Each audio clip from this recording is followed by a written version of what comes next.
Folks, I'm at Kinman, and you're probably wondering about the back roads of America. We're still working on it. We've got a 53 white school bus that we've got running now. It's on a modern running gear, but we still have to raise some more money to finish it. We need to raise quite a bit of money. We raised $30,000, and that's a lot of money for a lot of folks. But we got to have a place to stay because we're coming to places like Mall Hut Toes, and there ain't really places to stay, and we need that bus to work out of. And we've been working hard on it. And so today we want to talk to Ma about from some of her artwork and what she does. And you know, as well, you can see we're getting ready to cook some really good, powerful food here. What do you think, Ma? Hey, I was making sure we hadn't boiled all the water out of that pot you had your eye drawn down on and managed to swap me out of over there. I just make sure we're... It's still about half. Yeah, it's getting down a little lower than that. It's wet there, but it's going on down. This is a print that I meditated on about 3 years before I figured out how I wanted to do it. Our friend Raymond Underwood's dead and gone now. He would have made 98 if he'd lived 2 more weeks. When he was 15 years old, 1933, he jockeyed these mules from Mount Juliet. Oh, he went to Mount Juliet from Lebanon, Tennessee. I got it backwards to get cranked off. They had a mule sale once a month. It's the first Monday of February, 1933. He rode and jockeyed mules for O.D. Macon, cousin to Uncle Dave Macon of Grand Ole Opry fame. He rode 5 years for O.D. O.D. bought 3 matched pair of mules that day, he said. Raymond had a mind like a steel trap. He never forgot anything till right maybe the last year or so, and he got the number of mules wrong then. He'd told me for years, 3 matched pair. He said, Ma, there was a saw pair, a flax mane and tail pair, and a black pair. He didn't remember what order. I put the black ones there to sort of anchor with that old coat he had on. And he said, we left about 5 o'clock in the evening after the sale. He said, temperature is dropping. It was blowing a little ice, and it was raining.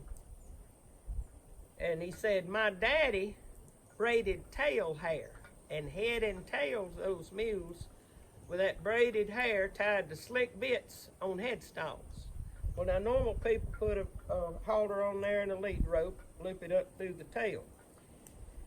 You can't start a mule, you can't just say, let's go, boy, and them 6 mules take off. Somebody has to get them started, not just him leading off. Now, his little old mare he was riding was a gaited mare. That's why she's low in the hip like this. 7 miles into his ride, he knew his feet was freezing, but he wouldn't stop and walk to enhance the circulation because his mules would booger and tear loose. And he's 7 miles out there by himself on Highway 70 before it got to be a highway. Dirt road 70, y'all. They just broken the shoulders to pave 70 that runs east and west between Nashville and Mount Juliet on to Lebanon. Listen, I've junked that road a many a day. And but if you driving 70 into Nashville, you think about Raymond riding that road into Mount Juliet, just a little east of Nashville. Now, he kept on a-going. When he got home, his daddy had to help him off the horse because he couldn't feel his feet, man. They was froze. He said, Mama, slicker broke. I said, what's it made out of, Raymond? You know? Oilcloth. Yes, sir. Yes, sir. It was froze. He had no hat to match it. He said, I couldn't feel my feet. He said, my toes was black. He said, Daddy packed them in ice out of the yard so I didn't lose them. Then he said, 4 more inches of snow come on in that night. Now, he was remembering it. But now, my best memory of this thing right here was when I showed him the original and I was going to the printer with it. And I said, now, Raymond, if I got something wrong, I'll fix it if I can. But I said, I painted like watercolor on illustration boards, so I can't cover it up like thick gooey paint. I'll just do the best I can. And I figured I had something wrong because he didn't say anything for a little while. I says, it's all right, Raymond, I'll fix it if I can. You ain't gonna hurt my feelings. And he took a breath, Matt, and I will never forget this. He said, no, Mom. His voice was a little funny. And I knew he was living it again. He said, you got the wind coming out of the north. That's why my right foot froze first. Then he kind of took another breath and he said, the mule's noses was like that. He had forgot he told me that the noses was stuck out. I thought they'd hide the nose behind the hip of the mule in front of them, even though they didn't know each other, that the weather'd make them get that friendly. And he said, the ears is back like that. And I realized it's 70-something years and he's living it again. You know, it just blew me away. It blew me away. Well, you know, you can't get these prints anywhere. You can't get these stories anywhere. You got to go to where the source is, and that's what we've been doing. And anybody that wants to buy any of these prints, they're limited. You ain't gonna get no more. How many freaking prints of these are? There ain't that many. But when they're gone, they're gone. So if you want them, we're trying to raise money to get the money for the bus. If you'll send us a message, we'll let you know how much this is. Also, you really believe in the show, we're willing to sell tickets, a limited supply of tickets for someone to go out on a taping on the bus and to stay on the bus and be a part of that, to come travel with us and experience some of these places we go. We're trying to raise all we can. We got to preserve our history. We got to preserve these people, because, you know, we got stuff like this painting. Raymond ain't dead. They're talking about him. They're telling stories about him, so it's still living. And there's other things just like that were going all over the country to film, and we got to have that. So please help with the show if you're interested. We appreciate it. We appreciate Ma Hutto. And what are we having for cooking? What are we having for supper? We get these pots scalded out. We're going to have cabbage in this one right here. This youngin's fixing to go to making biscuits. She ain't never made biscuits in the fire, but this young spider, 200 years old, she's going to go to cooking it. She just going to put it on automatic. Just going to cook them once she does it in there. It'll be all right. Them Hanks will whisper at her and tell her, you know, how to do it. It'll be all right. Now, this ain't the only print. There's other pictures with other stories. These are true stories, and they're pictures of the stories. Raymond made $1 for that ride. He was more man at 15 years old than most people are at 45. The integrity he felt about what he owed OD to do it right. Now, talking about that, got to give us a minute. Let me see, this part here. We got to come right back to you. We got to tend to some things. She's good, it's good. Just like you All said right. it was. I saw it wrong. Here, there's a lot of people up in the mountains and around Declaration Day. Down south, we called it dinner on the ground.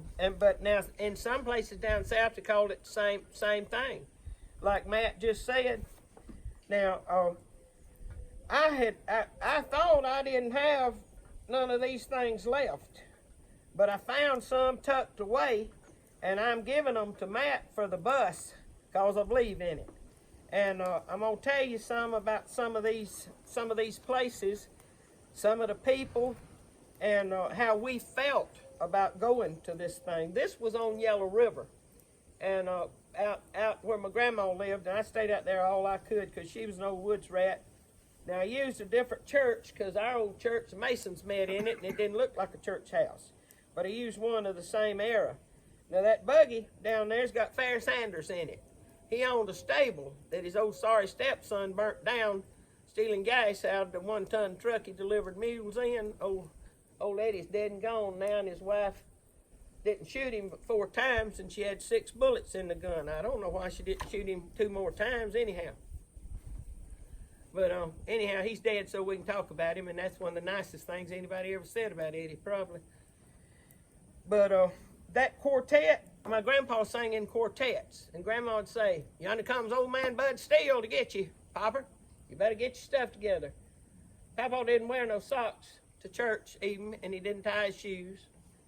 Well, during the week, he didn't wear underwear with his overalls, and he didn't wear a shirt. He had gold teeth and a bald head. He looked kind of like Mr. Clean, but he taught singing school.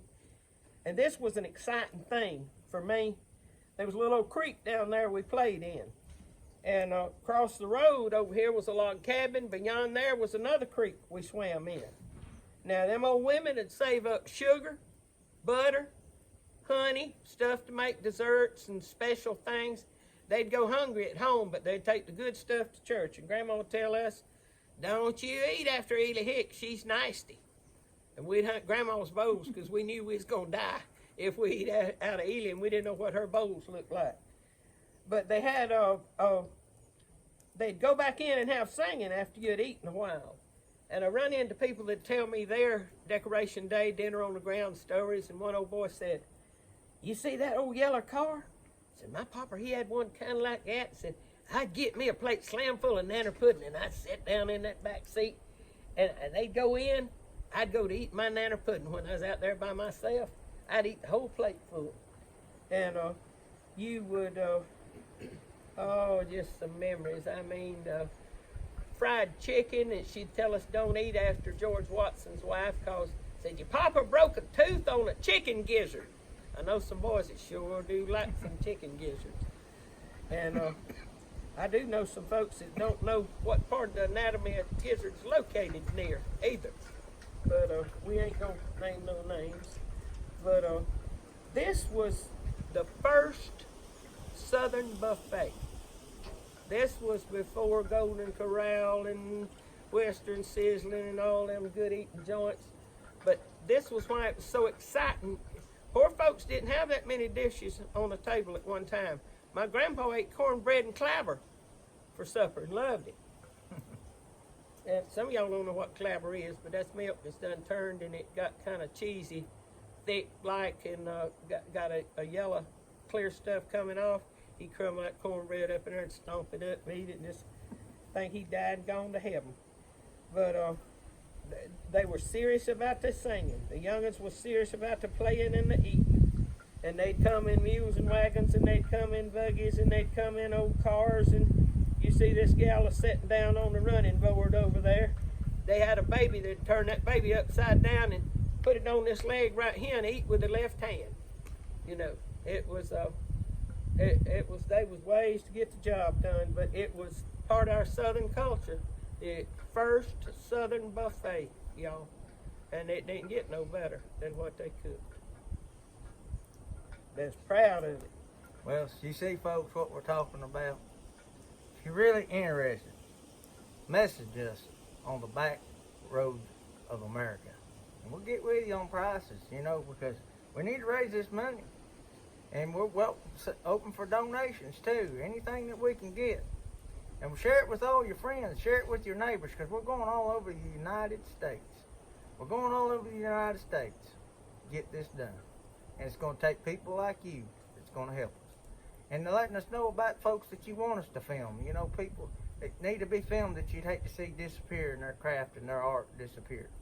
Whether they're a musician playing music, making musical instruments, or cooking like Ma, or telling just plain tales the way things used to be. Let us know. We appreciate you. This is the Back Roads of America with Matt Kinman and Ma Hutto right here. Hi yourself.